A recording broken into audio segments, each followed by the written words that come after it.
Aaron's lungs burned as he gasped for air, his massive frame struggling to rise from the blood-slicked stone.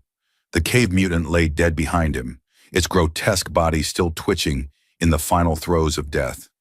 Blue blood pooled around the creature's shattered skull, where Aaron's bare fists had finally crushed it after the beast had broken his spear.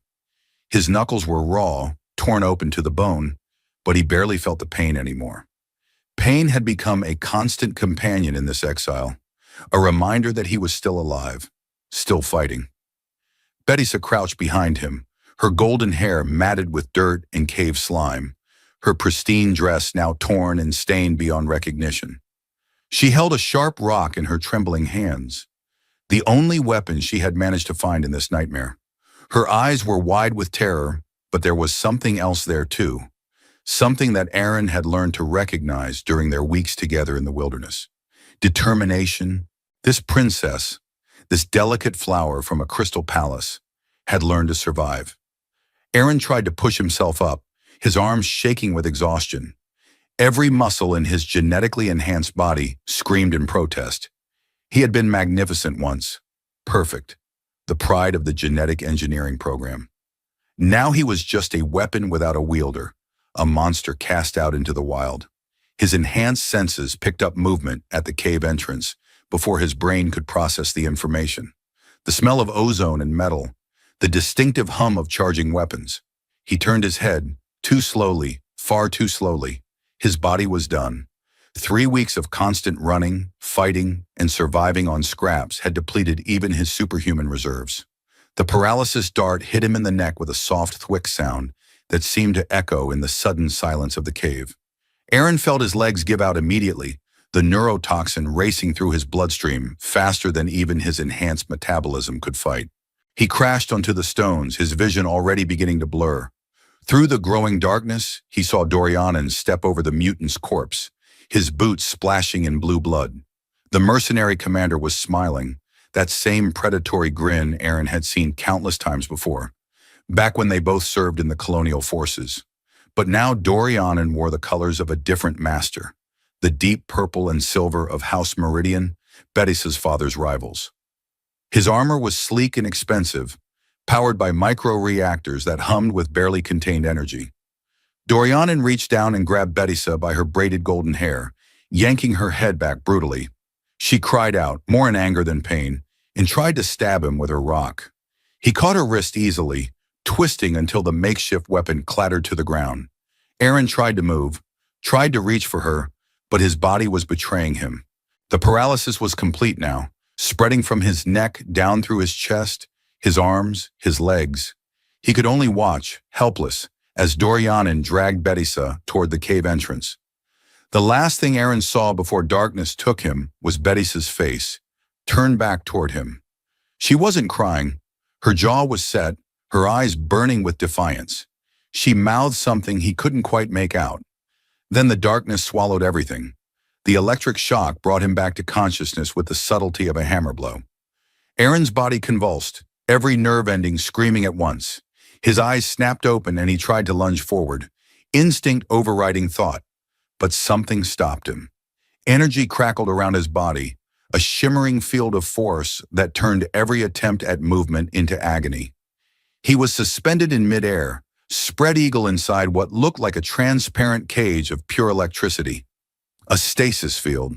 He'd seen them before, used for transporting dangerous cargo, or dangerous prisoners. Aaron forced himself to stop struggling and assess his surroundings. He was no longer in the cave. The air smelled different, cleaner, with the distinct tang of industrial lubricants and fuel. Through the energy barrier, he could see he was in some kind of military camp. Heavy vehicles were parked in neat rows. Armed figures in combat armor moved between modular structures. Overhead, the sky was the strange purple-orange of evening on this alien world, the twin suns just beginning to dip below the mountain range. Several mercenaries stood around his cage, keeping a careful distance. They were human mostly, though he spotted a few with the telltale blue skin of the native species. They stared at him with a mixture of fear and fascination, like scientists observing a caged animal. Some pointed and laughed. Others kept their weapons trained on him, fingers never straying far from triggers. Aaron tested the field again, more carefully this time. The moment his muscles tensed, electricity arced through his body. It wasn't enough to cause real damage to someone with his enhanced physiology, but it was more than enough to make sustained movement impossible. Whoever had designed this cage knew what they were doing. They knew what he was. A familiar laugh cut through the ambient noise of the camp. Aaron's eyes found Dorianin emerging from one of the larger structures. The mercenary commander had removed his helmet, revealing a scarred face that would have been handsome if not for the cruel twist of his mouth. His armor made him almost as large as Aaron, augmented muscles bulging beneath the powered servos. He walked with the confidence of a man who knew he held all the cards. Dorianin approached the cage and rapped his metal-clad knuckles against the energy field. Sparks flew where flesh met force, but his armor's insulation protected him. The sound was like a bell tolling. "Look at you," Dorianin said, his voice thick with satisfaction. The mighty Thorin, the perfect soldier, reduced to a slab of meat in a box. He circled the cage slowly, never taking his eyes off Aaron. "Do you know how long I've waited for this? How many nights I dreamed of seeing you brought low?" Aaron said nothing. He'd learned long ago that men like Dorianin fed on reactions. Give them silence, and it drove them mad. "Nothing to say?" Dorianin kicked the base of the cage. More sparks. "You always were the strong, silent type. It's what made Misi fall for you, isn't it? The tragic monster with a heart of gold." He spat on the ground. "She made you into this, took a perfectly good soldier and turned him into a freak show. And for what? So she could play God?" The name Misi sent a cold spike through Aaron's chest. He remembered her face, beautiful and cruel, looking down at him on the operating table. Remembered her promises of glory, of perfection, of becoming something more than human. She had lied about all of it. The enhancements had worked too well. He had become too strong, too dangerous. When he had refused to be her personal weapon, her obedient dog, she had declared him a failed experiment and sentenced him to exile on this frontier world. "Misi made you into garbage," Dorianin continued, warming to his subject, "but I'm going to make you into something useful. A rug, maybe, or a nice trophy for my quarters. The head of Aaron Thorin, the failed super soldier, mounted on my wall." He leaned in close to the energy field, close enough that Aaron could see his reflection in the man's armor. "You thought you could take what's mine, monster? You thought you could steal my prize?" Aaron's jaw tightened. So that was what this was about. "Betisa. She's locked in my personal module right now," Dorianin said, gesturing toward one of the structures. "Safe and sound. At dawn we lift off for the capital. Lord Meridian is paying me a fortune to deliver his daughter's rival to him. And do you know what happens then?" He smiled wider. "I marry her, bind her bloodline to mine. The treaty requires it, and her father already gave his blessing. She'll be mine in every way that matters." Aaron's enhanced hearing picked up the sound of Dorianin's heartbeat, elevated but steady. The man believed what he was saying. He genuinely thought he'd won. "Look at me when I'm talking to you," Dorianin snarled, slamming both fists against the field. The impact sent a cascade of electricity dancing across Aaron's skin, but he didn't flinch. He'd learned to endure worse. "Tomorrow morning at first light, we're gone.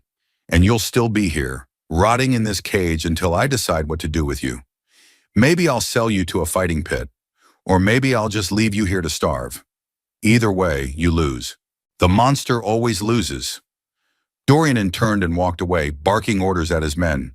The mercenaries dispersed, some heading to their quarters, others taking up guard positions around the perimeter. Aaron watched them go, memorizing faces, counting weapons, calculating odds. His mind, at least, was still sharp. They couldn't paralyze that. Inside the module, Betisa sat by the narrow viewport, staring out at the darkening sky. She wasn't crying, hadn't cried since Dorianin's men had separated her from Aaron. Tears were a luxury she couldn't afford anymore. Instead, she worked methodically, using her torn sleeve to clean the worst of the grime from her dress.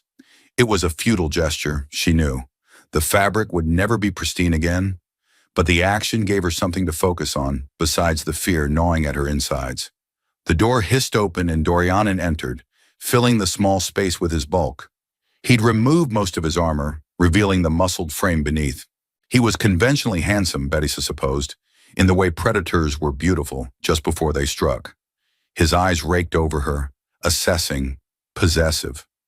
"You should eat something," he said, gesturing to a tray of food on the small table. "You'll want your strength for the ceremony." Betty didn't look at him. "I'm not hungry." "Suit yourself." He sat down across from her, the chair creaking under his weight. "You know you should be thanking me. I saved you from that creature. Another few weeks in the wilderness, and you'd have been dinner for something with too many teeth." Now she did turn to look at him, her blue eyes cold and hard. "Saved me? You think you saved me?" Dorian's smile faltered slightly. He'd expected tears, pleading, maybe even a bit of gratitude. Women of her class were supposed to be grateful when strong men rescued them. "I did save you, from him, from that monster." "He was a wonderful person," Betty said quietly, each word precise and cutting. "He protected me, taught me to survive, treated me with more dignity in 3 weeks than you'll manage in a lifetime." She stood up, facing him fully. "You're the monster, Dorian. You're just wearing human skin." His face darkened. In 2 strides, he was across the small module, his hand raised to strike. Betty didn't flinch, didn't look away. Her defiance infuriated him even more. His hand trembled in the air, caught between rage and calculation. Finally, he lowered it, his breathing heavy. "You'll learn respect," he said through clenched teeth. "One way or another." "I doubt it." He wanted to hit her, wanted to wipe that look off her face, but she was right about one thing. He couldn't damage her. Not before the wedding. Lord Meridian had been very specific about that. The bride had to be presentable, had to look the part for the ceremony that would seal the alliance between the houses. Any visible injuries would raise questions, might even void the contract. Dorian turned and stormed out, slamming the door behind him. Betty waited until his footsteps faded before she allowed herself to breathe normally again.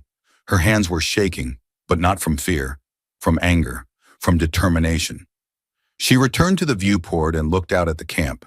Somewhere out there, Aaron was in a cage. Because of her. Because he'd chosen to protect her instead of running when he had the chance. She'd been a burden, a liability, and yet he'd never once made her feel that way. He'd treated her like an equal, like someone worth protecting, not because of her bloodline, but because of who she was. Betty reached up and carefully began to unbraid her hair. It was something she'd learned from her mother long ago, before the political marriages and the scheming had consumed her family. Hidden in the intricate weaving was a small metal pick, no larger than a pin, made from a stolen piece of jewelry she'd melted down and reformed in the heat of a cooking fire. It was crude, barely functional, but it was hers, a secret weapon no one knew about. She'd been waiting for the right moment to use it. Now she realized the right moment was whatever moment she chose to make it. The camp settled into the rhythm of night. Guards changed shifts. Lights dimmed in the modules as mercenaries settled in for rest. The twin moons rose, casting their pale light across the rocky terrain. Aaron remained motionless in his cage, conserving energy, watching and waiting. His enhanced eyes tracked every movement, every pattern. The guards were professional but bored. They'd been told their prize was secure, and they believed it. Around midnight, Aaron noticed something change. A shadow moved wrong near one of the modules. Too small to be a guard, too purposeful to be an animal. His heart rate increased despite his efforts to remain calm. He knew that shape, that way of moving. Betisa. She'd escaped. His first instinct was relief, followed immediately by concern. She should be running, should be putting as much distance as possible between herself and this place. Instead, she was moving toward him, staying low, using the vehicles and equipment for cover. She was insane, beautiful and brilliant, and completely insane. A guard wandered too close to her position. Aaron saw her freeze, pressing herself against the side of a cargo container. The guard paused, his head turning in her direction. Aaron made a decision. He deliberately shifted his weight, causing the stasis field to activate with a loud crackle of electricity. The guard's attention snapped to the cage. He walked over, weapon ready. "Trying something, are we?" the guard said, peering through the energy field. "You're not going anywhere, monster. Might as well accept it." While the guard was distracted, Betisa slipped past, moving closer. Aaron kept his eyes on the guard, refusing to give away her position. After a moment, the mercenary grunted and walked away, returning to his patrol route. It took her another 20 minutes to reach the cage, moving in fits and starts, timing her movements to avoid the roving guards. When she finally crouched beside the control panel at the base of the stasis field, Aaron looked down at her and shook his head slightly. She should go.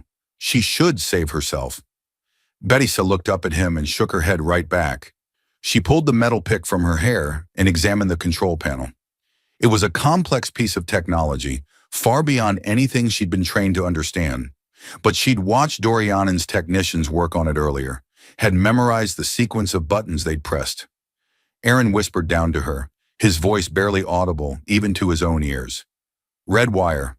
Cross it with the green." She looked up at him, surprised he could speak through the field. He gave her the ghost of a smile. "I used to be an engineer, before they made me into this." Working carefully, Betisa used her pick to pry open the access panel. Inside was a maze of circuits and wires. She found the red wire, traced it to its connection point, then located the green. Her hands were steady despite the fear. She'd spent her whole life being afraid. She was done with it. The moment she touched the pick to both wires, sparks flew. An alarm began to wail, piercing the night. The stasis field flickered, wavered, then collapsed entirely. Aaron dropped to the ground, his legs almost buckling. 3 weeks of constant strain followed by hours in the field had left him weaker than he'd ever been. His muscles screamed as he tried to stand.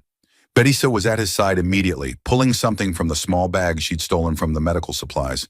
A stimulant injector, military grade, the kind designed to keep soldiers fighting long after their bodies should have shut down. "This is going to hurt," she said. "Yeah, everything hurts." She jammed the injector into his chest, right over his heart, and pressed the trigger. The liquid fire that shot through his veins made the stasis field feel like a gentle massage. Aaron's back arched, his eyes going wide, every muscle in his body tensing at once. For a moment he thought his heart might explode. Then the pain transformed into something else. Clarity, strength, focus. His eyes, when they opened, seemed to glow with an inner light. The genetic enhancements that had been slowly failing were suddenly kick-started back to full power.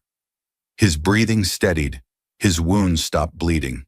He stood, towering over Betisa, and he felt like he could tear the world apart with his bare hands. "Where's my weapon?" he asked, his voice a growl. Betisa pointed toward the armory building. "They stored everything there. But Aaron, you're not armed yet, and there are dozens of them." He looked down at his hands, flexing his fingers. The muscles rippled beneath his skin, cords of enhanced tissue capable of crushing steel. "You're right," he said. "I don't need a weapon. I am the weapon." The camp exploded into chaos. Mercenaries poured from their quarters, some only half-dressed, all armed. Floodlights snapped on, turning night into harsh artificial day. Aaron was already moving, faster than any normal human could track. He grabbed the nearest vehicle, a heavy all-terrain rover built to handle this planet's brutal landscape, and flipped it onto its side. The metal shrieked as it crashed down, creating an instant barricade. Weapons fire erupted around them. Aaron shoved Betisa behind the overturned vehicle and started grabbing anything he could use as a projectile. Tools, spare parts, chunks of rock. Each one became a deadly missile in his hands. A fuel canister struck one mercenary in the chest, caving in his armor. A tire iron caught another in the knee, shattering the joint. He wasn't trying to kill them all. He was creating chaos, disruption, fear, making them think twice about rushing forward. His goal was clear in his mind. Get to the transport shuttle at the edge of the landing pad. Everything else was just obstacles to be overcome or avoided. Betisa followed close behind him, keeping low. She'd grabbed a fallen mercenary's blaster and was firing covering shots. Not accurate enough to hit much, but enough to make people keep their heads down. She'd never fired a weapon before 3 weeks ago. Now it felt almost natural in her hands. Survival had taught her many things. They fought their way across the camp, using vehicles and equipment for cover. Aaron tore a door off a storage container and used it as a shield, advancing steadily toward their target. Bullets and energy bolts sparked off the metal surface. Behind them, the camp was in complete disarray. Mercenaries were firing at shadows, hitting their own people as often as they hit nothing at all. Then Dorianin emerged from his module, fully armored, weapons hot. The combat exoframe he wore was a masterpiece of military engineering, powered by a microfusion reactor on his back. Servo-assisted limbs multiplied his strength tenfold. Vibro blades extended from his forearms, edges vibrating at frequencies that could cut through almost anything. Micro-missile pods sat on his shoulders, locked and loaded. "You think you can just walk away?" Dorianin's voice was amplified by his armor's speakers, booming across the camp. "You're a dead man, Thorin. You hear me? Dead." He charged forward with impossible speed for something so large. Eren threw aside his makeshift shield and met the charge head-on. When they collided, the impact sent a shockwave through the ground. Mercenaries nearby were knocked off their feet. These were two apex predators, enhanced human versus powered armor, raw genetic superiority versus technological supremacy. Dorianin's vibro blade swept toward Eren's throat. Eren caught his wrist, his fingers denting the armor plating. He twisted, using Dorianin's momentum against him, and the larger man stumbled, but the armor's gyros compensated, keeping him upright. Dorianin brought his other arm around in a devastating uppercut that caught Eren in the ribs. Even enhanced bones cracked under that impact. Eren grunted in pain but didn't let go. He was inside Dorianin's reach now, too close for the man to use his weapons effectively. This was where he was most dangerous. His free hand drove into Dorianin's armor, fingers finding gaps in the plating, tearing at hydraulic lines and servo motors. Fluid sprayed out, hissing as it hit the air. "Get off me!" Dorianin activated his full strength, servos whining at maximum power. He grabbed Eren by the throat and lifted him off the ground. Eren's air cut off immediately. His vision began to narrow, but he'd been in this position before, been trained for it. He drove both feet into Dorianin's chest reactor housing. Once. Twice. On the third kick, he felt something crack. Dorianin roared in pain or rage or both and threw Eren away like a doll. Eren hit the ground rolling, came up in a crouch, blood streaming from his mouth. His ribs were definitely broken, several of them. Betisa was still firing at the other mercenaries, keeping them at bay, but they were starting to organize now, starting to form up into proper squads. Eren could see the calculation happening in real time. Stay here and fight, and they'd be overwhelmed. But they couldn't reach the shuttle while Dorianin stood in the way. Dorianin seemed to realize the same thing. He laughed, a harsh metallic sound through his speakers. "You're trapped, monster. Nowhere to run, and I've got something special for you." The micro-missile pods on his shoulders swiveled, tracking targets. But they weren't aimed at Eren. They were aimed at Betisa. Time seemed to slow. Eren saw Dorianin's finger move toward the firing stud. Saw the missiles begin to launch, trailing fire and smoke. Saw Betisa turn, her eyes widening as she realized what was happening. She couldn't dodge them. She was too far away, and they were too fast. Eren moved before conscious thought formed. His body made the decision for him. He threw himself across the distance between them, his arms spread wide. He hit Betisa like a tackle, wrapping himself around her, his broad back taking the full force of the explosion. The world turned to fire and thunder. Eren felt the heat sear through his flesh, felt shrapnel embed itself in his back and shoulders. The blast wave picked them both up and threw them against a cargo container. Metal crumpled. His body absorbed the impact, protecting her from the worst of it. They crumpled to the ground in a heap. Eren's ears were ringing. He couldn't hear anything except a high-pitched whine. His back was one massive burn, nerves shrieking with every breath. But Betisa was moving beneath him, trying to push him off. She was alive. That was all that mattered. Dorianin approached slowly, his damaged armor sparking and limping. One of his arms hung useless where Eren had torn through the hydraulics, but his other arm still worked fine, and mounted on that arm was a plasma cannon, the barrel glowing as it charged. He stood over Eren, looking down at them both. "She's mine," Dorianin said, his voice distorted by damaged speakers. "She was always mine, and you're just a failed experiment, a mistake that never should have existed." Aaron's vision was blurry with pain.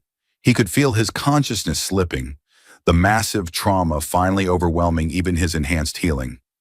Esmesi's voice echoed in his head, her final words before they'd exiled him. "You're nothing, Aaron. Just a toy that broke. You have no purpose, no value. You're garbage." He'd believed her. For so long he'd believed her. Then he heard another voice, clear and strong despite the ringing in his ears. Betty's voice. "Get up!" Not garbage, not a toy, not a monster. Thorin. His name. His real name. Given to him by parents he barely remembered, before the military had turned him into Aaron Batch 7, super soldier prototype. Betisa had asked him what his real name was, weeks ago around a campfire. He'd told her, and she'd used it ever since. Not the designation, the name. Aaron's hand found something in the rubble beside him, a piece of metal pipe, broken and jagged. His fingers closed around it. Dorianin was still talking, still gloating, his plasma cannon fully charged now, the barrel pointed directly at Aaron's head. "Any last words, monster?" Aaron looked up at him, blood running down his face, and smiled. It wasn't a friendly smile. Just one. Duck. Dorianin's enhanced reflexes tried to react, but he was too close, too confident. Aaron threw the pipe with every ounce of strength his enhanced body could generate. At this range, with this much force, it didn't matter that it was just a piece of scrap metal. It became a spear, a lance, a missile. It punched through the damaged armor's energy shield like it wasn't there, pierced the chest plate, drove into the microfusion reactor housing. For a moment, nothing happened. Dorianin looked down at the pipe jutting from his chest with an almost comical expression of surprise. Then the reactor went critical. The explosion was contained by the armor plating, but that just made it worse. The exoframe became a pressure cooker, the heat and energy having nowhere to go except through the man wearing it. Dorianin screamed, a sound that would haunt Aaron's nightmares for years to come. The armor glowed red, then white-hot. The scream cut off abruptly. The figure that had been Dorianin toppled backward and hit the ground with a metallic crash. Smoke poured from the seams in the armor. The other mercenaries stared in shock. Their commander, their invincible leader, was dead, killed by a naked man with a piece of pipe. For a moment, everyone was frozen. Then someone dropped their weapon. Then another. Then a whole squad was backing away, hands raised. They weren't being paid enough for this. Aaron struggled to his feet, using the cargo container for support. Every movement was agony. The stimulant was wearing off, and the reality of his injuries was crashing down on him. Broken ribs, severe burns, blood loss. He should be unconscious, should probably be dead. Betisa was beside him, her arm around his waist, taking as much of his weight as she could. "Come on," she urged. "The shuttle. We're almost there." They staggered across the landing pad. The remaining mercenaries watched but didn't interfere. A few actually moved out of the way, clearing a path. They'd seen enough. Nobody wanted to be the next person to try and stop the monster. The shuttle's loading ramp was down. Aaron practically fell through the hatch, Betisa guiding him toward the pilot's seat. He collapsed into the chair, his large frame barely fitting in the space designed for normal-sized humans. His fingers were too big for the delicate controls, but muscle memory took over. He'd flown ships like this 1,000 times before, back when he'd been a normal soldier, before the enhancements. The engines fired up with a roar. Warning lights flashed as the automatic systems detected all the damage Aaron's presence was causing to the carefully calibrated controls. He ignored them. Ignored everything, except the basics of flight. Lift, thrust, direction. Everything else was secondary. The shuttle lifted off as the remaining mercenaries opened fire. Energy bolts splashed against the shields. A few penetrated, scorching the hull, but nothing vital was hit. Aaron pushed the throttles forward, and the shuttle shot upward, leaving the camp behind in a cloud of dust and engine wash. They climbed through the atmosphere, the purple-orange sky giving way to the deep black of space. The planet fell away beneath them, shrinking to a sphere, then a marble, then a point of light. Aaron kept flying, putting distance between them and anything that might follow. Only when they'd cleared the orbital paths did he allow himself to relax slightly. The shuttle's autopilot engaged with a soft chime. Aaron's hands fell from the controls. Now that the adrenaline was truly gone, Now that survival was no longer measured in seconds, the pain came rushing back with a vengeance. His whole body was one massive bruise. He couldn't take a full breath without agony lancing through his chest. Betisa was there, pulling a medical kit from the wall compartment. Her hands were gentle as she examined his injuries, but her face was pale. She'd seen enough in the wilderness to know how bad he was hurt. Burns covered most of his back. Several ribs were definitely broken. He needed proper medical attention, not just field dressings. "We need to find a hospital," she said quietly. "No hospitals." Aaron's voice was hoarse. "They'll ask questions, run genetic scans, find out what I am, turn me over to authorities." "You're dying."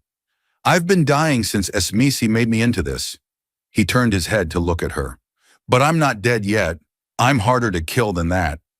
She finished applying what dressings she could, knowing it wasn't enough, but doing it anyway.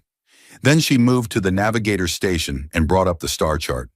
Hundreds of systems glowed in the holographic display, each one a possible destination. Some were civilized worlds bustling with trade and politics. Others were frontier colonies, rough and dangerous. And some, shown in dim gray, were uncharted territories, places where no government held sway. "Where are we going?" Betisa asked. Aaron studied the map for a long moment. His enhanced eyes could see details others would miss, the tiny notations that marked safe harbors or dangerous zones. "There are worlds out here," he said finally, "on the edge of the explored galaxy. Places where nobody cares who you used to be, where the colonial authority doesn't reach, where Esmisi's warrant has no power." He highlighted a system near the rim, a star with 2 habitable planets. "This one, Meridian's ships won't follow us there. Too far from their territory. Too much risk for not enough reward."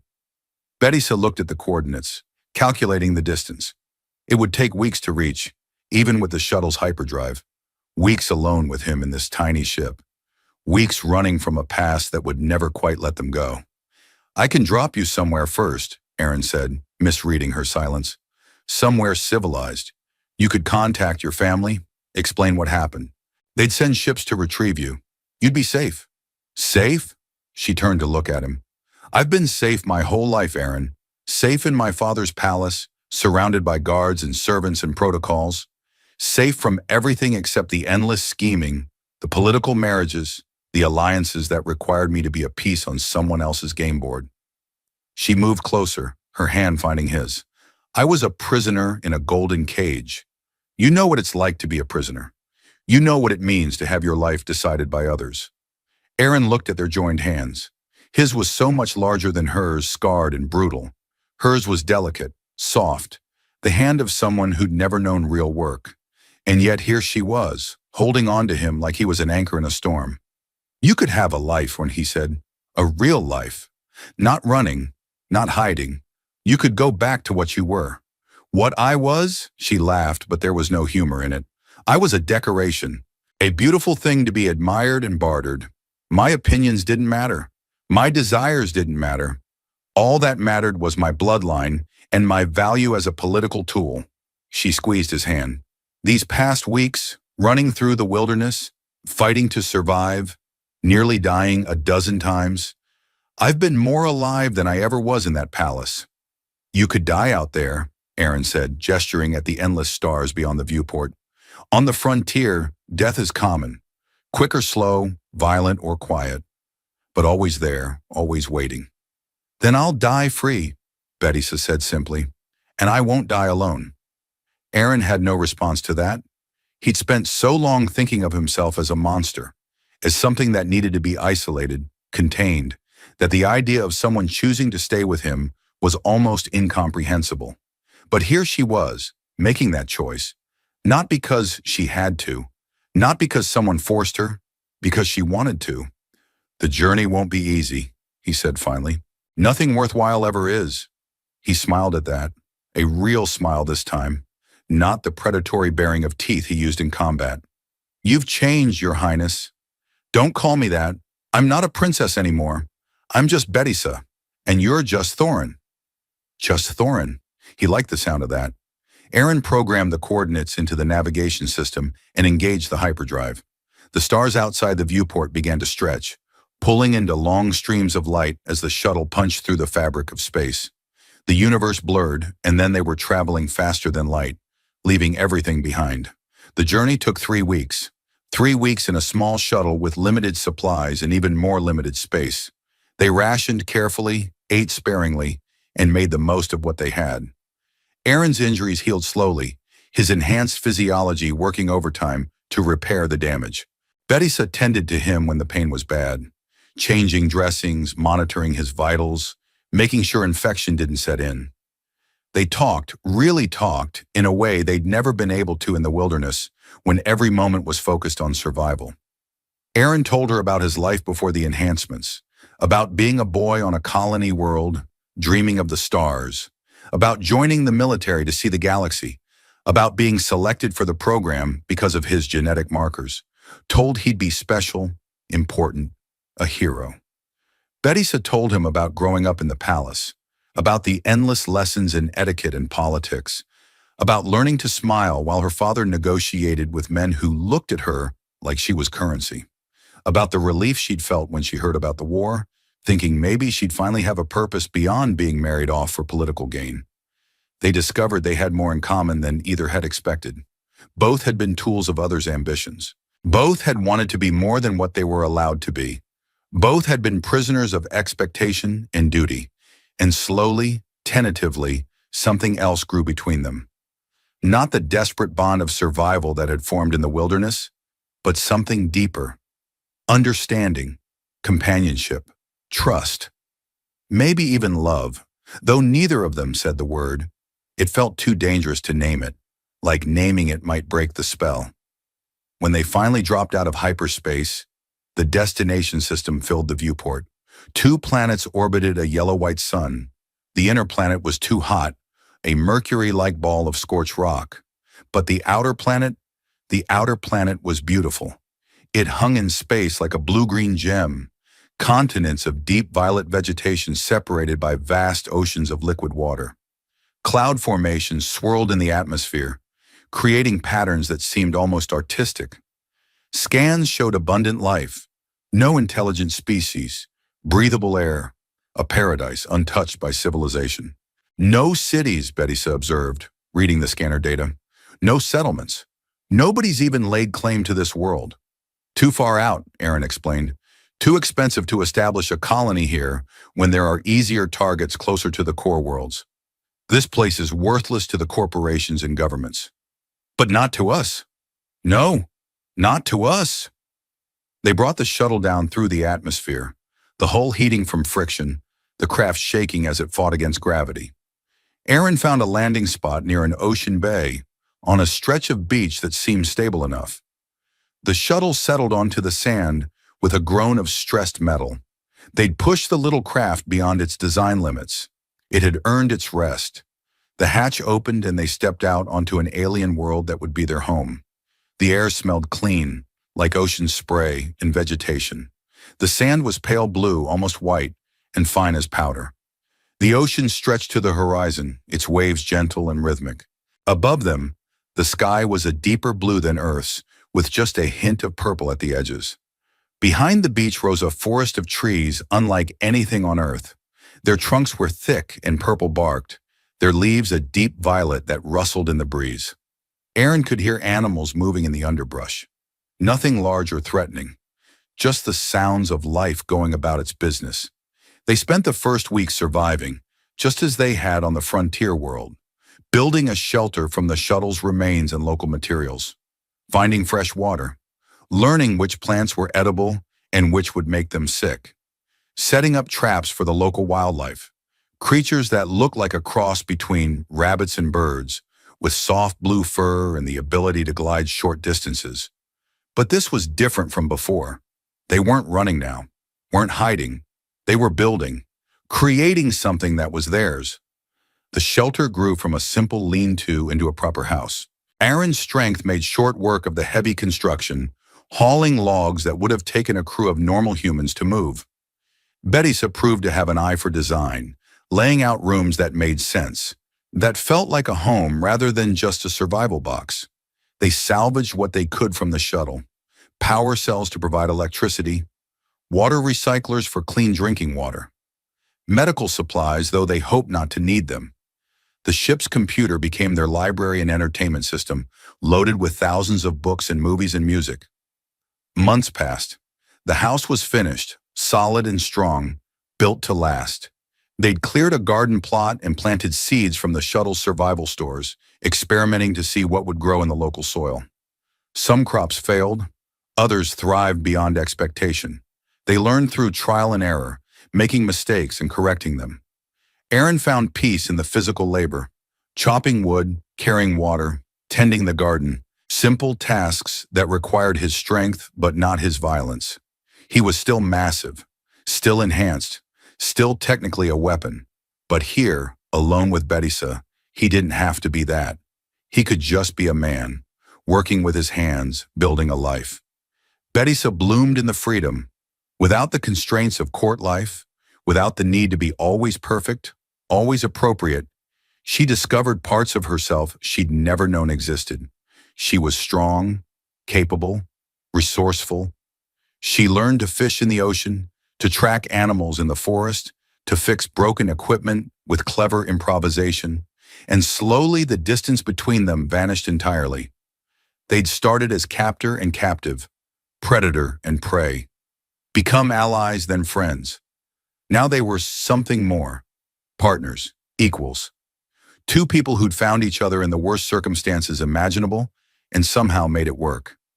Aaron was chopping wood when he saw her step out onto the porch they'd built. It had been nearly a year since they'd landed. A year of hard work, of building, of learning to live without looking over their shoulders every moment. He stopped mid-swing, the axe forgotten in his hands. Betisa's belly was swollen with pregnancy. They'd known for months, of course, had seen it coming. But seeing her now standing in the doorframe, with the ocean behind her and their home around her, it hit him with the force of a revelation. This was real. This life they'd built, against all odds, against all reason. It was real, and it was theirs. She smiled when she saw him looking and called out, "Food's ready. Stop playing with that axe and come eat." Aaron buried the axe blade in the chopping block and walked to the house. His footsteps were heavy on the wooden planks they'd laid for a path. He was still intimidating to look at, he knew. Still massive, still scarred. But when he reached the porch and Betisa took his hand, he felt almost human again. He touched her belly gently, feeling the life moving inside. Their child. He'd never thought he would have this. Had been told explicitly that his genetic enhancements made natural reproduction impossible. Esmisi had made sure of that, or so she'd thought. But life, as it turned out, was stubborn. It found a way. "What are we going to tell them?" he asked quietly. "About us, about how we met." Betisa considered for a moment. "The truth, that I was running from a life I didn't want, that you helped me escape, that we found each other when we both needed someone most. They'll ask about my appearance, about what I am. Then we tell them you're their father. That's all that matters." Aaron looked out at the ocean, at the life they'd carved out of wilderness. He thought about the man he'd been, the monster he'd feared he was becoming. He thought about Esmisi, wherever she was, probably assuming he was dead or broken. He thought about Dorianin, who died believing he owned everything and everyone. "I was exiled," he said slowly, working through the thoughts. "Sent away to die. And I stole you, kidnapped you from your transport, because I didn't want to be alone. I thought I was taking your life, forcing you into my hell." Betisa wrapped her arms around him as much as her belly would allow. "You gave me a choice, the first real choice I'd ever had. You could have kept me prisoner, but you didn't. You could have abandoned me when it got dangerous, but you didn't. You risked everything to protect me. You risked everything to free me. We saved each other." They stood there on the porch as the twin moons rose over the ocean, painting the water in silver light. Inside the house, a simple meal waited. Tomorrow there would be more work, more building, more life to live. But right now, in this moment, everything was perfect. Aaron had spent so long being told what he was: a weapon, a monster, a failure, an experiment gone wrong. But here, with Betisa, with their child growing inside her, He was something else entirely. He was Thorin, and he was home. He pulled her close, careful of her pregnant belly, and kissed her forehead. "No more running," he said. "No more running," she agreed. "This is where we belong." The waves continued their eternal rhythm against the shore. The forest whispered its secrets in the night breeze. Above them, stars wheeled in patterns unknown to human astronomers. They were alone on this world, far from any civilization, any authority, any power that might try to control them. But they weren't lonely. Not anymore. The first winter came without warning. The planet's orbit was elliptical, Aaron realized too late, which meant unpredictable seasons. One morning they woke to find the ocean frozen along the shoreline, great sheets of blue-tinted ice extending 50 meters from the beach. The temperature had dropped 20 degrees overnight. Their simple shelter, adequate for the mild weather they'd experienced so far, was woefully inadequate.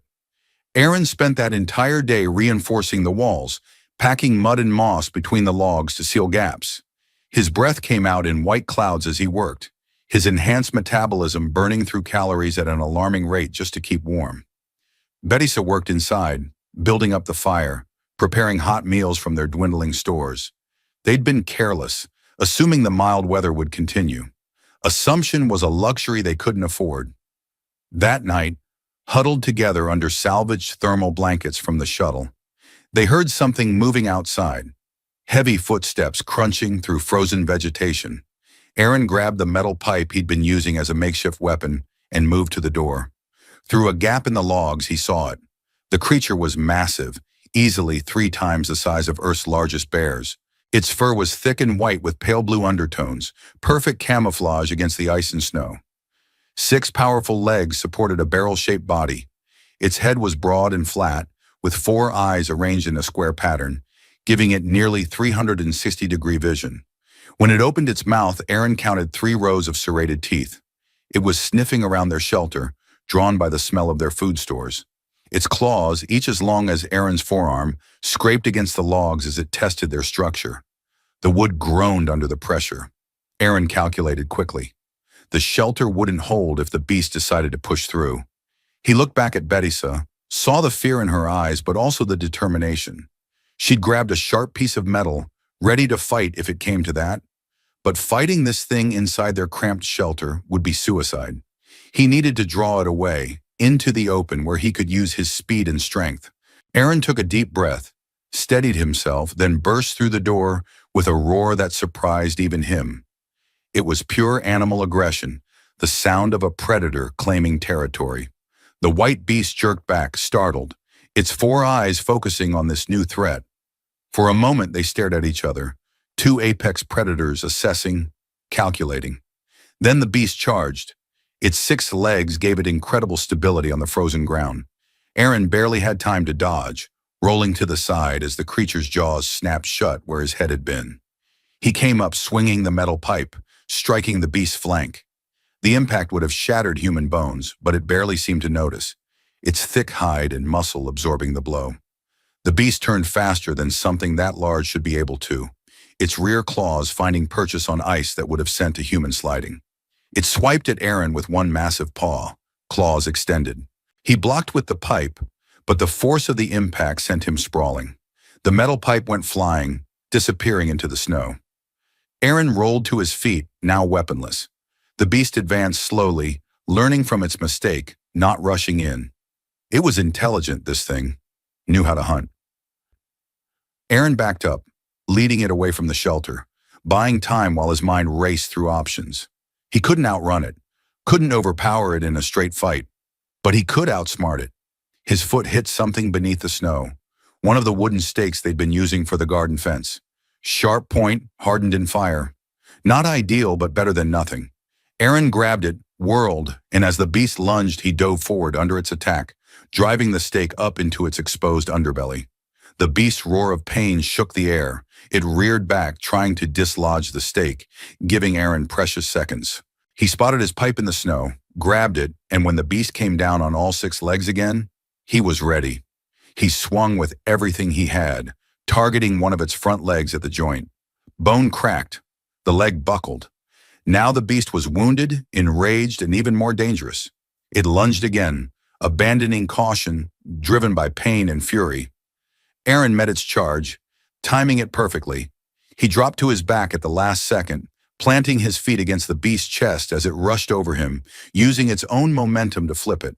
The creature went tumbling, its massive weight working against it, crashing into the frozen ground with bone-jarring force. Aaron was on it before it could recover, driving the pipe down into one of its eyes, then another, puncturing deep. The beast thrashed, its remaining legs kicking wildly, catching Aaron in the ribs and sending him flying. He hit a tree hard enough to crack the trunk, fell into the snow, gasping for air. 2 ribs broken, maybe 3, but the beast was dying, its movements becoming weaker, more spasmodic. After a long minute, it went still. Aaron lay in the snow, staring up at the purple-tinged sky, breathing hard, feeling the cold seep into his bones. He'd won. Barely. Betisa was there suddenly, helping him to his feet, checking his injuries with practiced hands. She'd become skilled at battlefield medicine these past months.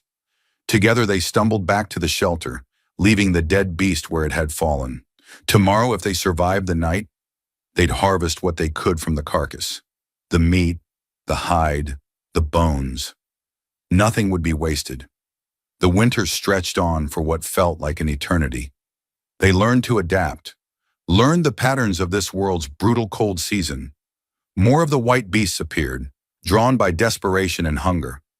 Aaron fought them off, killed 3 more over the long months, each battle leaving him more scarred, more exhausted. But each victory also meant food, meant warmth from their thick hides, meant survival for another day. Betisa's pregnancy became obvious as her belly swelled despite the hardships. Aaron watched her with a mixture of awe and terror. They had no medical equipment, no doctor, nothing but their own knowledge and determination. If something went wrong during the birth, he had no idea what he'd do. She refused to let fear control her.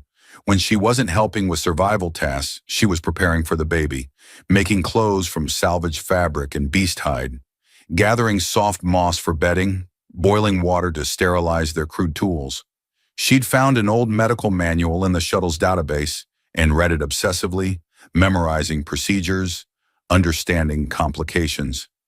Spring came suddenly, the ice melting in a matter of days as the planet swung back toward its sun. The white beast disappeared, migrating to wherever they went during the warm season. New life exploded across the landscape. Purple vegetation grew with startling speed, flowers blooming in colors Aaron had never seen before. The ocean teemed with fish-like creatures that were easy to catch and tasted surprisingly good. They rebuilt, repaired, expanded. Aaron spent his days working on the house, making it larger, more secure. They'd learned from winter. Next time the cold came, they'd be ready. He built storage rooms for food, insulated the walls properly, constructed a proper chimney for the fire. His hands, calloused and scarred, worked tirelessly. Betisa's time came on a warm evening, 3 weeks after the spring thaw. Her water broke while she was tending the garden, soaking her dress before she could react. She called for Aaron calmly, no panic in her voice, and he came running, his heart hammering with fear he tried not to show. The labor lasted through the night and into the next day. Aaron had faced down monsters, had fought in wars, had survived things that would have killed normal men. Nothing had prepared him for this. The helplessness, the fear, watching Betisa in pain and being unable to do anything except hold her hand and wipe the sweat from her face. He'd have fought an army if it would have helped, but this was a battle only she could fight. When the baby finally came, when Aaron heard that first cry, something inside him broke and reformed. He cut the cord with a knife sterilized in boiling water, his massive hands shaking with an emotion he couldn't name. Betisa held their son, this tiny perfect thing that they'd made together, and she was crying and laughing at the same time. They named him Kai, after the ocean that had become their home. He was small but healthy, with his mother's eyes and what would clearly be his father's build. Aaron held him carefully, terrified he might hurt something so fragile, and felt tears running down his face for the first time since childhood. The next years passed in a blur of exhaustion and joy. Kai grew quickly, walking early, talking early, displaying a strength and coordination that suggested he'd inherited more than just his father's size. They had two more children, a daughter named Alice, born during the second spring, and another son, Bennett, born as the third year turned to the fourth. Aaron taught them to survive, to hunt, to track, to read the weather and the land. By the time Kai was 5, he could catch fish with a spear Aaron had carved for him. Alice learned to identify edible plants and how to set snares for the small gliding creatures that were abundant in the forest. Bennett, barely 3, followed his siblings everywhere, determined to keep up despite his age. Berisa taught them to read using the shuttle's database, to do mathematics, to understand the stars above them. She told them stories of other worlds, other civilizations, preparing them for a future that might one day include contact with other humans. But she also taught them to be cautious, to be careful of strangers, to remember that not everyone who came from the stars would be friendly. The children knew their parents' story, or at least a version of it. They knew their father had been a soldier, had been changed, had been exiled. They knew their mother had been from a powerful family, had chosen to leave that life behind. But they didn't understand the full weight of it, the danger that had brought their parents here. They were children of this world, wild and free, knowing nothing of genetic engineering or political intrigue. It was Kai who first spotted the ship.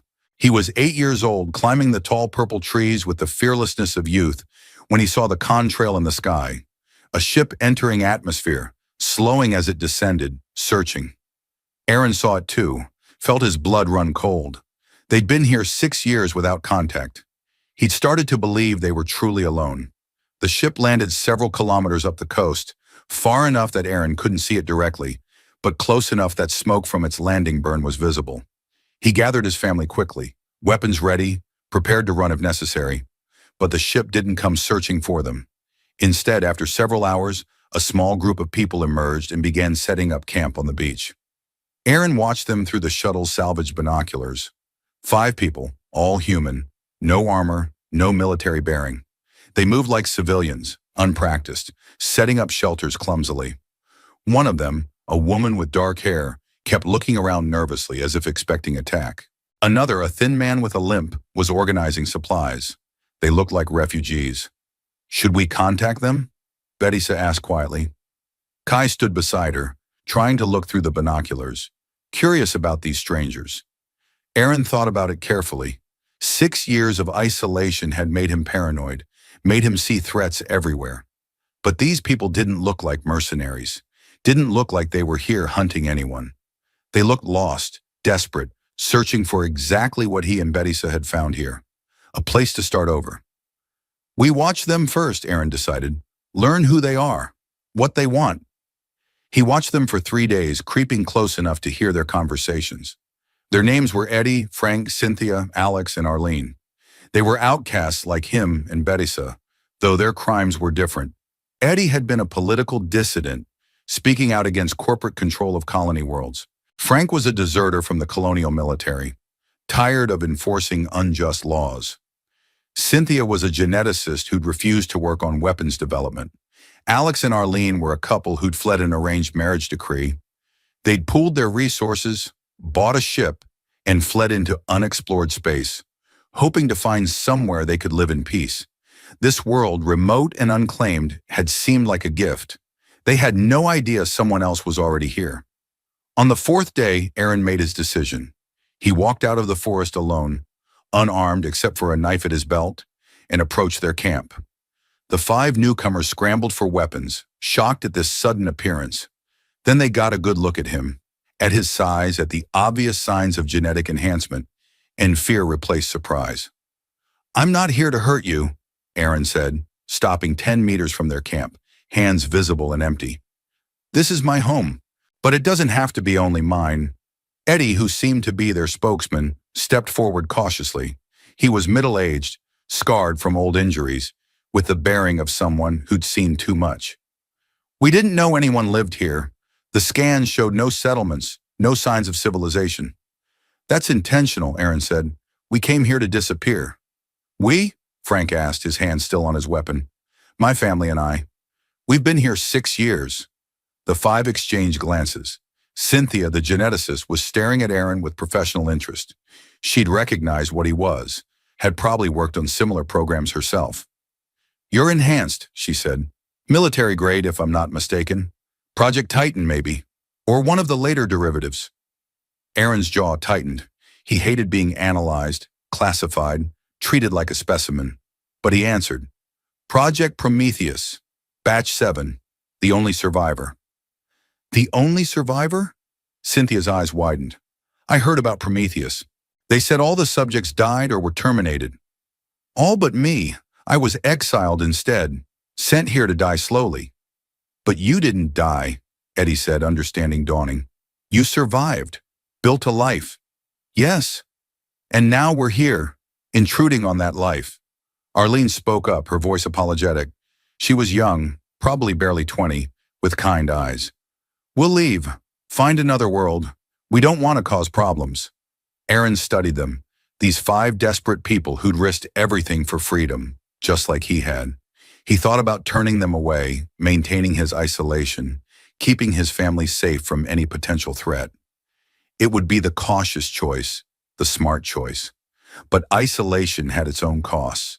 His children were growing up without ever meeting another human outside their family, without learning how to interact with others, how to build communities, how to be part of something larger than themselves. And these people, whatever their past, didn't look like threats. They looked like survivors. You can stay, Aaron said finally, but there are rules. You stay on your side of the coast. You don't approach my family without permission. You hunt and farm your own food. And if you cause trouble, any trouble, you leave. Immediately. Eddie nodded quickly. We can agree to that. We're not here to cause problems. We just want peace. Then you can have it. But peace here requires work, hard work. This world is beautiful, but it's also brutal. Winter comes without warning and brings predators that will kill you if you're not prepared. The ocean has storms that can tear down shelters. The forest has plants that will poison you if eaten. You need to learn this world, respect it, or it will kill you. Will you teach us, Frank asked, how to survive here? Aaron considered. Teaching them would mean interaction, would mean contact between his family and these strangers. But it would also mean his children would have others to learn from, would grow up knowing they weren't alone in the universe. It was a risk, but maybe it was a risk worth taking. I'll teach you, Aaron agreed. Starting tomorrow. Be ready at dawn. He turned and walked back into the forest, leaving the 5 newcomers staring after him in a mixture of relief and apprehension. When he returned home, Betisa was waiting with questions. He told her everything, and together they discussed the implications. The children listened, excited about the possibility of meeting other people. That night, as they lay in bed, Betisa said quietly, You're building something here. Not just a shelter, not just a home, a community, a place where people like us can find sanctuary. I didn't come here planning that, Aaron replied. No, but it's happening anyway. Maybe it was always meant to happen. Aaron said nothing, but he thought about her words long into the night. He'd been cast out as a monster, as a failed experiment, as something too dangerous to exist within civilization. But here, on this wild world, he was becoming something else. A teacher, a protector, a founder of something new. The training began at dawn, just as promised. Aaron pushed the 5 newcomers hard, teaching them to track, to hunt, to build proper shelters, to recognize danger. He was not a gentle teacher. He'd learned survival through pain and trial, and that was how he taught. Eddie broke his arm in the first week, falling while trying to climb a tree to spot game. Aaron set the bone himself, splinted it with wooden slats and plant fiber, then told Eddie to keep training. Frank proved to be a natural hunter, his military background giving him discipline and patience. Cynthia struggled with the physical demands, but excelled at identifying useful plants and understanding the local ecosystem. Alex and Arlene worked well together, covering each other's weaknesses, learning quickly. The children helped too. Kai showed Arlene how to set snares. Alice taught Alex which berries were safe to eat. Even little Bennett contributed, his sharp eyes spotting animal tracks the adults missed. The interaction was good for all of them, Aaron realized. His children were learning to be social, to share knowledge, to be part of a community. When winter came again, both groups were prepared. The newcomers had built solid shelters, stored food, prepared weapons. When the white beasts appeared, Aaron led a hunting party consisting of himself, Frank, Eddie, and Kai. The boy was only 8, but Aaron knew he needed to learn, needed to face danger while his father was there to protect him. The hunt was brutal. They tracked a pack of 3 beasts into the frozen forest, where the creatures had the advantage of familiar terrain. The fight that followed was chaos, blood on white snow, roaring and screaming, and the crack of bones. Frank took a claw across his chest that would have killed him if his armor hadn't held. Eddie's leg was broken when a beast kicked him into a tree, but they brought down 2 of the 3 beasts, and the third fled into the deep forest. Kai had stood his ground during the fight, his small spear ready, though thankfully he hadn't needed to use it. Aaron saw the fear in his son's eyes, but also the courage. The boy was learning what it meant to protect his home, his family, his community. The years continued to pass, each one bringing new challenges and new growth. More people arrived, drawn by rumors of a sanctuary world where the outcasts and the desperate could find peace. Not many, the world was too remote, the journey too dangerous. But over time, their small settlement grew. A dozen people became 20, then 30. Aaron found himself in a role he'd never imagined. He was the protector, the one everyone looked to when danger threatened. But he was also the lawmaker, the mediator, the judge when disputes arose. He hated it, hated being in charge, hated making decisions that affected others. But someone had to do it, and the others trusted him. His strength, his experience, his unwillingness to tolerate injustice or weakness made him a natural leader. Bedessa became the teacher, establishing a school where children and adults alike could learn. She taught reading, mathematics, science, history. She told stories of other worlds, other civilizations, keeping alive the knowledge of the broader galaxy while building something new here. The children adored her, this woman who could explain the stars and heal wounds and grow food from seemingly barren ground. The settlement needed a name. They debated for weeks, suggesting various options, but nothing felt right. Finally, Kai, now 10 years old and already as tall as a grown man, made a suggestion. New beginning, he said simply, because that's what this place is. For all of us. The name stuck. New beginning, a settlement on a world with no official name, far from any recognized authority, where the outcasts and the desperate had built something worth protecting. But peace, Aaron learned, was never permanent.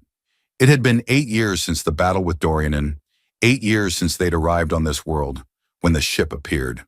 Not a small transport like the others, but a military vessel, sleek and dangerous, bristling with weapons. It descended from orbit with the confidence of superior firepower, landing directly in the center of New Beginning's main settlement. Aaron watched it land, his children behind him, his people gathering with weapons in hand. His heart was pounding, but his face was calm. He'd known this day might come, known that eventually someone from his past would find him. The question was who and what they wanted. The ship's ramp lowered and a single figure emerged. A woman, tall and elegant, wearing an officer's uniform but no armor. She walked with the confidence of someone who knew she held all the power, her boots clicking on the ramp as she descended. When she reached the ground and looked up, her eyes found Aaron immediately. Esmisi. Aaron felt his hands clench into fists, felt the old rage surge up from where he'd buried it.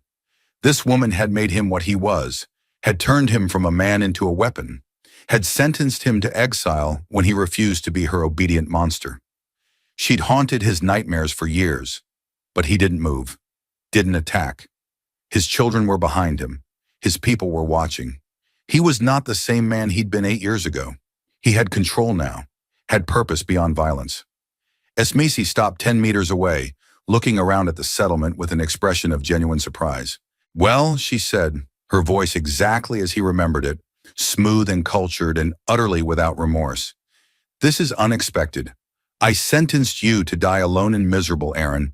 Instead, you've built a community. How very human of you. What do you want?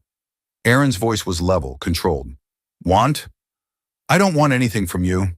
I'm just delivering a message. She smiled, and it was not a kind smile. The exile is over. You're no longer hunted.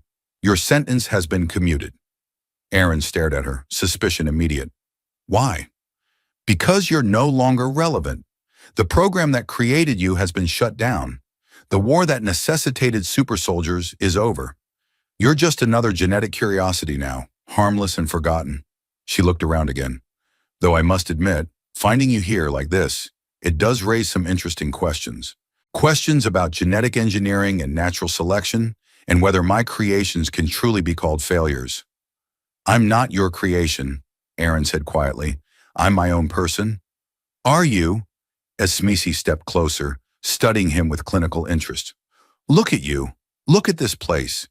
You've built exactly what the program intended.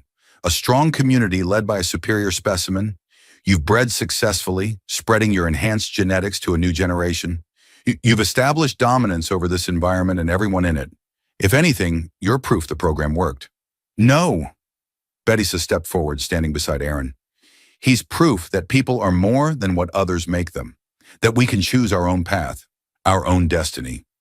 You tried to make him into a weapon. He made himself into a father, a protector, a leader. That wasn't your program. That was him." Ismisi looked at Betisa for the first time, really looked at her, and recognition flickered across her face. Princess Betisa of House Meridian, missing for 8 years, presumed dead. And here you are, very much alive, very much pregnant again if I'm not mistaken. She laughed, genuinely amused. "Oh, this is delicious. The failed experiment and the runaway princess. What a story." "What do you want?" Aaron repeated, his patience wearing thin. "I told you, nothing. I'm just here to deliver the message. You're free. You can return to civilization if you want, or you can stay here. I don't care." She turned to leave, then paused. "Though I should warn you, the war may be over, but the galaxy is still dangerous. This world won't stay undiscovered forever. When the corporations find it, when they realize it's habitable and unclaimed, they'll come, and they won't ask permission to colonize." "Let them come," Aaron said. "We'll deal with them if they try to take what's ours."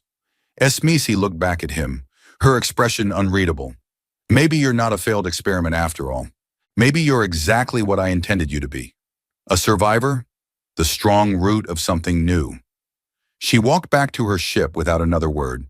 The vessel lifted off, its engines scorching the ground where it had landed, and disappeared back into orbit.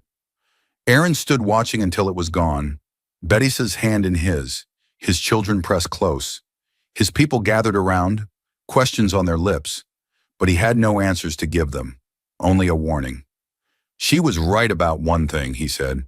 "This world won't stay secret forever. We need to be ready, need to be strong, because when others come, they won't be asking nicely." The settlement mobilized. They built watchtowers, established patrols, created an early warning system.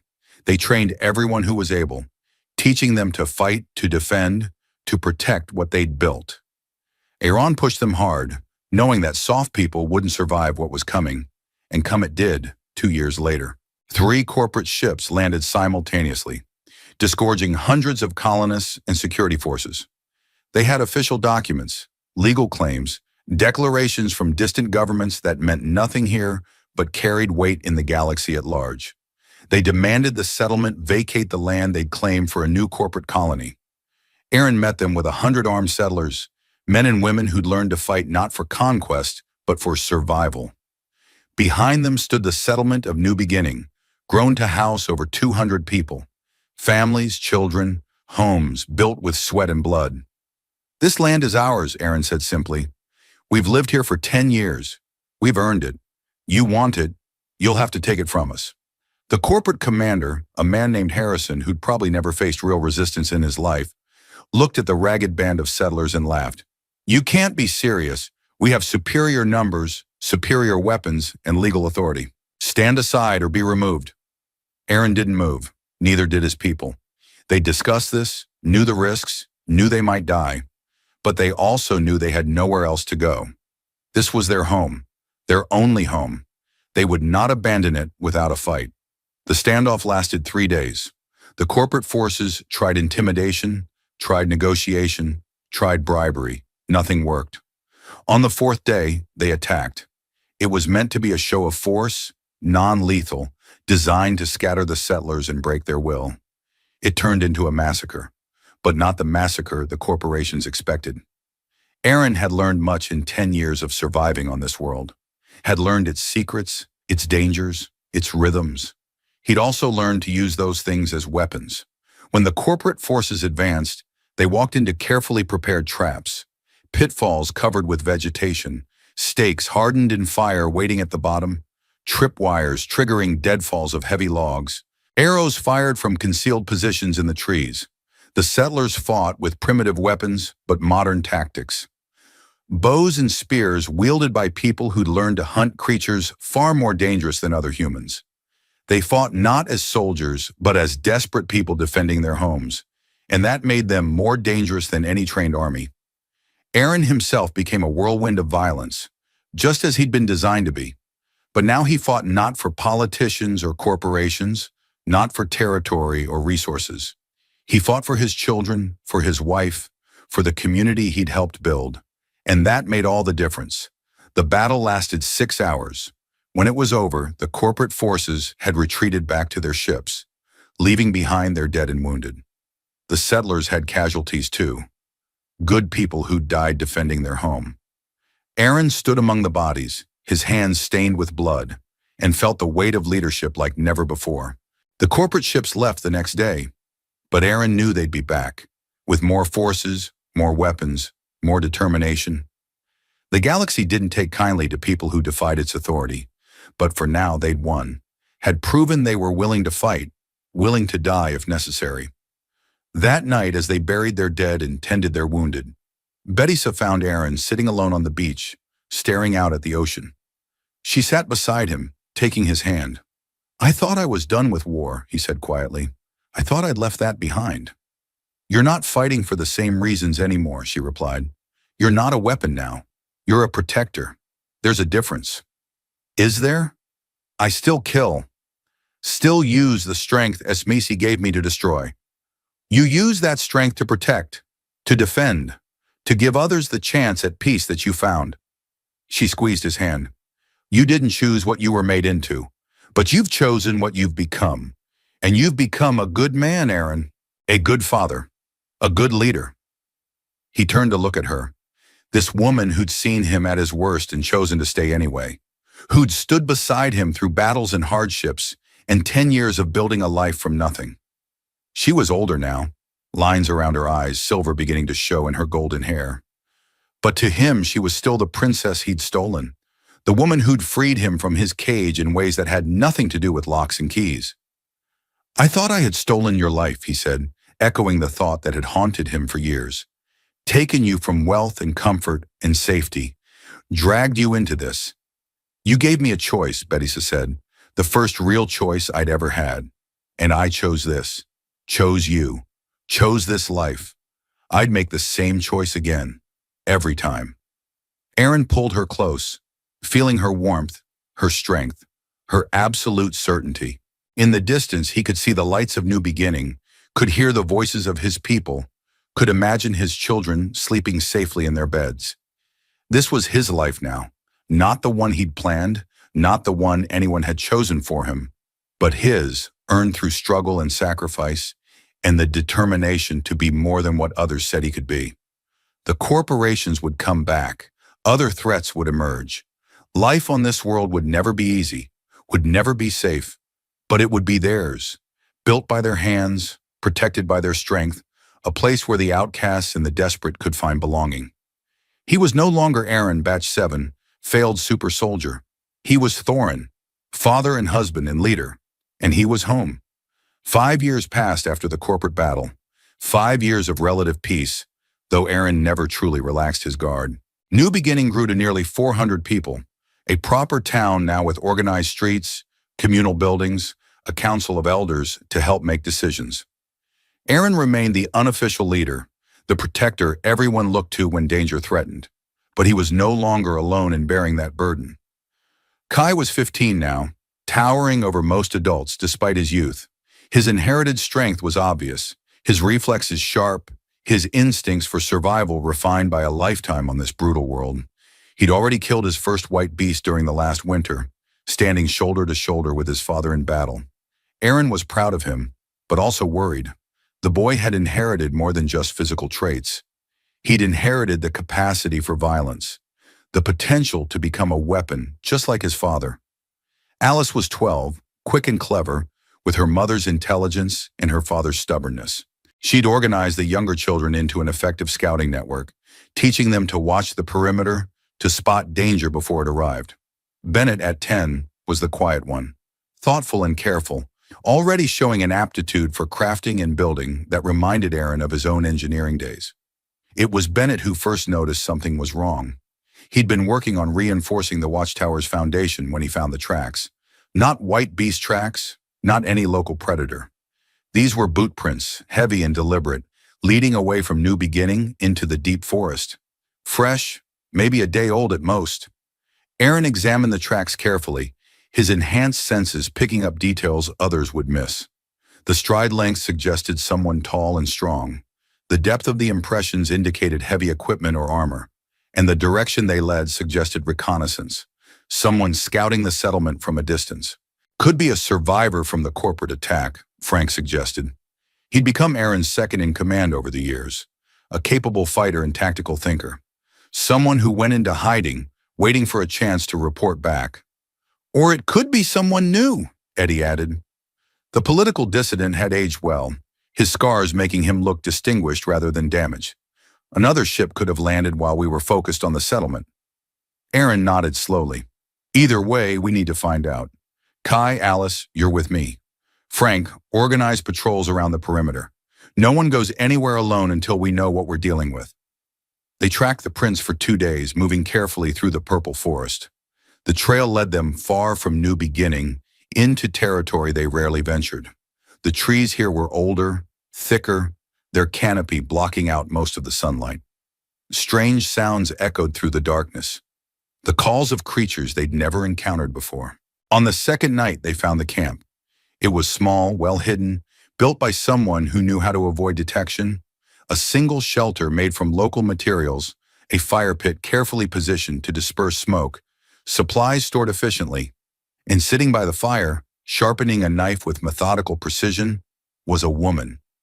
She looked up as they approached, not startled, as if she'd been expecting them. She was middle-aged, maybe 40, with the hard look of a veteran soldier. Her skin was weathered and scarred, her eyes cold and calculating. But what drew Aaron's attention was the insignia on her jacket. Military, Colonial Marines, the same unit he'd served with before the enhancements. Thorin, she said, her voice rough from disuse. Or do you prefer Aaron now? Aaron's hand tightened on his spear. Who are you? Captain Sarah Chen. We served together briefly before you volunteered for Project Prometheus. You probably don't remember me. I was just a lieutenant then. Aaron searched his memory, found a vague recollection of a young officer, competent and ambitious. I remember. What are you doing here, Chen? She set down her knife carefully, making no threatening moves. I came to warn you. The corporations aren't coming back with more forces. They're coming back with something worse. What could be worse than an army? A legal claim. They filed papers with the Galactic Council, declaring this world a corporate asset. They have evidence of valuable minerals in the mountains, rare elements worth trillions. The Council has approved their claim. In 3 months, a fleet will arrive. Not just corporate security, but actual military vessels. Colonial Marines enforcing a legitimate legal order. Aaron felt his stomach drop. Fighting mercenaries was one thing. Fighting the actual military backed by galactic law was something else entirely. And you came all this way to tell me this? Why? Chen looked uncomfortable. Because I owe you. Back during the war, you saved my squad from an ambush. Took a plasma bolt meant for me. I would have died that day if you hadn't been there. She met his eyes. And because what they did to you was wrong. Project Prometheus, the enhancements, the exile. You were a good soldier who volunteered to serve your people, and they turned you into a monster and threw you away. So what? You think you can make up for that by warning me? We can't fight the Colonial Marines. We can't fight the law. No, Chen agreed, but you can run. There are other worlds further out, truly unexplored. I can get you coordinates, safe routes. You could take your people and disappear before the fleet arrives. Aaron looked at Kai and Alice, saw the fear in their eyes. They'd been born here. This was the only home they'd ever known. Asking them to leave, to start over again, felt like failure. But staying meant certain death or imprisonment. I need to discuss this with my people, Aaron said finally. This affects everyone. You have 3 months, Chen said. Maybe less if the fleet moves faster than expected. Make your decision carefully. They returned to New Beginning with heavy hearts. Aaron called a council meeting, explained the situation, laid out their options. The debate raged for hours. Some wanted to fight regardless of the odds. Others wanted to negotiate, to try and find a legal solution. A few suggested running, taking Chen's advice and fleeing to unknown space. It was Betisa who finally spoke up, her voice cutting through the argument. We're asking the wrong question. We're treating this like our only options are fight or flight. But there's a third option. We make this world too valuable to lose, but in a different way. What do you mean? Cynthia asked. The corporations want the minerals. They want profit. But what if we could offer them something they want more? Betisa looked around the room. What if we offered them a trade agreement? We harvest the minerals, we process them, we sell them at fair market value. They get their profit without the cost of maintaining a military presence. We get to stay on our world. They'll never agree to that, Harrison's replacement had sneered during the standoff. Why negotiate when they can just take what they want? Because taking it by force creates resentment, Betisa countered, creates a resistance movement that will sabotage operations, attack shipments, make mining dangerous and expensive.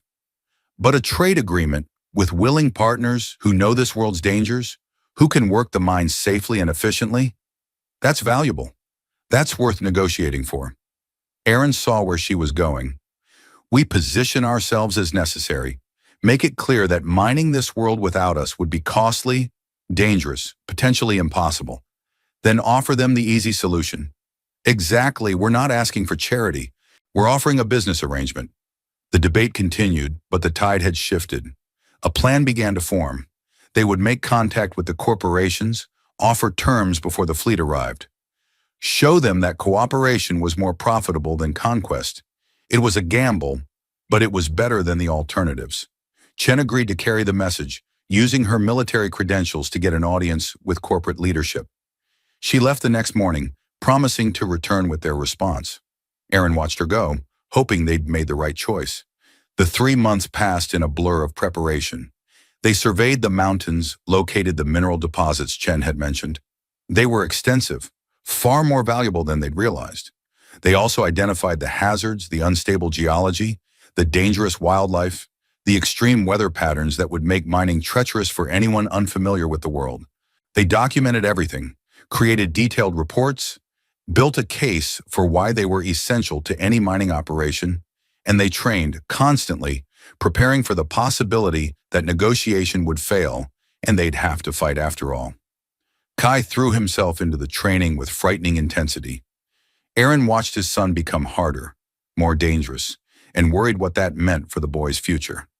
After one particularly brutal sparring session, where Kai had broken another fighter's arm, Aaron pulled him aside. You're angry, Aaron said. Shouldn't I be?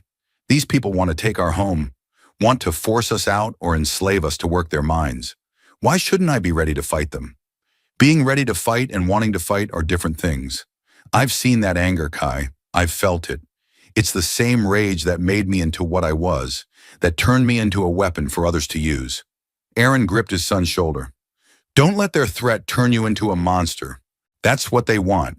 That's how they justify their actions. Kai pulled away, frustration clear on his face. You don't understand. You chose this life. You chose to come here, to fight, to build something. I was born into it. I never had a choice. The words stung because they were true. Aaron had brought his children into this world, into this struggle, without asking their permission. They'd inherited his conflict, his enemies, his consequences. He'd thought he was giving them freedom, but maybe he'd just given them a different kind of prison. Before he could respond, Alice came running, her face flushed with exertion. Ships! Multiple ships dropping out of orbit. The fleet is here early. Aaron's heart sank. They weren't ready. Chen hadn't returned with a response. Their offer might not have even reached the corporate leadership. And now the fleet had arrived with an entire month to spare. He ran to the watchtower, climbed to the top, and used the salvaged binoculars to look up at the sky. 5 ships, no, 6, descending through the atmosphere in tight formation. Military vessels, exactly as Chen had warned. Large enough to carry hundreds of soldiers, heavily armed, designed for planetary assault and occupation. The settlers gathered in the main square, weapons in hand, fear and determination on their faces. 400 people prepared to face an army. It was madness. It was suicide. But it was also their home, and they would not surrender it without a fight.